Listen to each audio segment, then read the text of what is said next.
BNP নেতারা বলেছেন, শেখ হাসিনা ইতিহাসের সবচেয়ে বড় ঘাতক। গণহত্যার দায়ে তার বিচার করতে হবে। ভারত বন্ধুত্বপূর্ণ সম্পর্ক চাইলে শেখ হাসিনাকে দেশে ফেরত পাঠাতে হবে।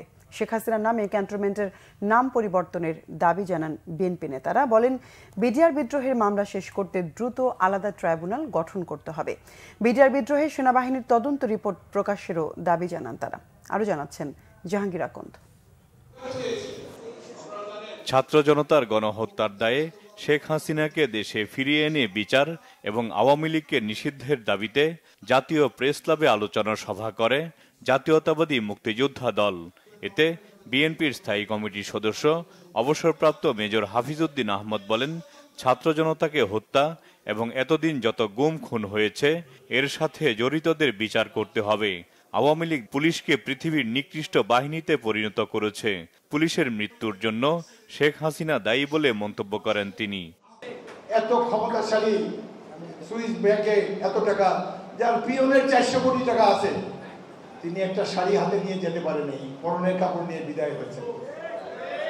ভারত সম্পর্কে বলতে চাই, আপনারা মুক্তিযুদ্ধে আমাদেরকে সাহায্য করেছেন, অনেক কৃতজ্ঞ, কিন্তু এই দেশকে প্রভু হওয়ার কোনো চেষ্টা করবেন না। শেখ হাসিনা ইতিহাসে সবচেয়ে বড় ঘাতক।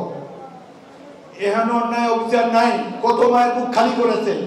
আমরা এই সভা থেকে দাবি করবো, তাকে বাংলাদেশে ফিরিয়ে এনে বিচার করতে হবে। তার পরিণতি হবে রোমানিয়ার চাউচেস্কুর মতো, তার পরিণতি হবে ইটালির মুসোলিনির মতো।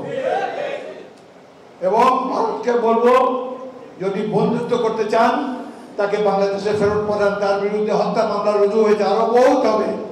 এদিকে দৈনিক আমার দেশ পত্রিকা খুলে দেয়া এবং সম্পাদক মাহমুদুর রহমানের উপর নির্যাতনকারীদের বিচারের দাবিতে জাতীয় প্রেস ক্লাবের সামনে সমাবেশ করে আমার দেশ পরিবার। এতে বিএনপির স্থায়ী কমিটির সদস্য অধ্যাপক ডক্টর AJM জাহিদ হোসেন বলেন, বিগত আওয়ামী লীগ সরকার 16 বছর ধরে গণমাধ্যমের কণ্ঠরোধ করেছে, কেড়ে নিয়েছিল বাক স্বাধীনতা।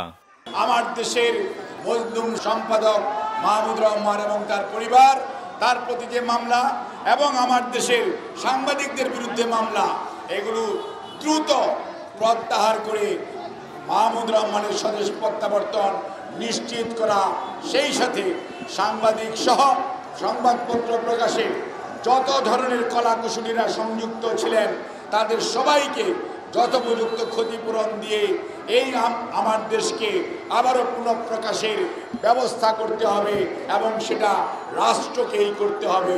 বিএনপি নেতারা বলেন, আওয়ামী লীগের কোনো কলঙ্ক যেন অন্তর্বর্তীকালীন সরকারের গায়ে না লাগে, সেজন্য সতর্ক থাকতে হবে। জাহাঙ্গীর আকন্দ, বাংলা ভিশন, ঢাকা।